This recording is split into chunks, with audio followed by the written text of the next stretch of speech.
I'm Jim Bordy. And I'm Allie Bordy. It was just one of the most harrowing things that anybody could go through. We waited from the point where it was about 2 feet in the house and I knew that we had to leave to where we were holding onto the gutters. It was less than 20 minutes. And in that time frame, we were on our front porch, standing on the banister, holding onto the pillars, trying to figure out next steps and what to do. But while that was happening, our neighbors that were in the same situation got caught in their attics, and we just heard them screaming for help. And it was just, we felt so powerless, not being able to help and not knowing what to do in our own regard. But I knew that I had to keep my family, my immediate household safe. I just never fathomed that it would get to the point where it did. But in the midst of us, and we got separated, Allie got onto the side of the roof closer toward the neighbors.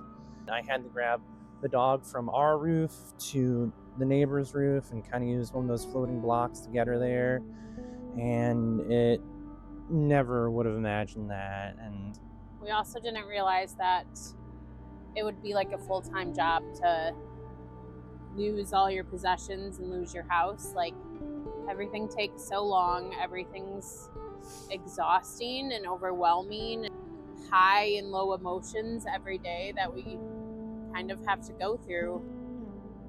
This is our dining room that we hosted a lot of parties and had a lot of friends over for game nights and stuff like that. It's just so hard. Starting over again. You build your life and your security and all that, and it's just really difficult to feel like that's all been washed away. And yes, we're grateful to have our lives and have each other, and that's a constant reminder of something, but it's also, it sucks. Yeah, it's just really hard. It's just really difficult. It looks exactly like Warzone, even though it's been almost 3 months nearing that, but it's really hard to see all this destruction and all that's going on. But at the same time, there has been a lot of help and aid from the government or outside organizations, and that's been really great. But I know that continuing this, there's a long road ahead of us. Yeah, I would just say it's pure devastation. It's my parents live in Michigan, and they came down the second week, and it's completely different when you see it in person than when you see it on the news or on Instagram. Like, it's completely different when you are in the trenches and see it.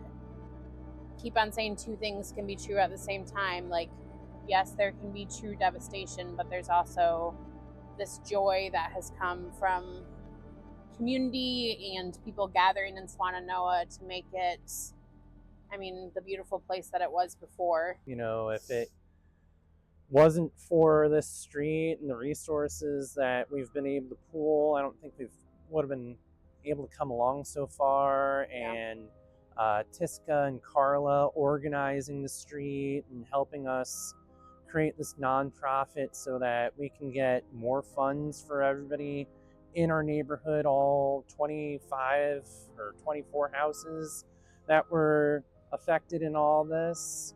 But just random strangers that you never knew, or somebody that you haven't talked to in 10 years comes and reaches out and tries to help or provide some type of aid or resource for you. It's been pretty incredible and heartwarming.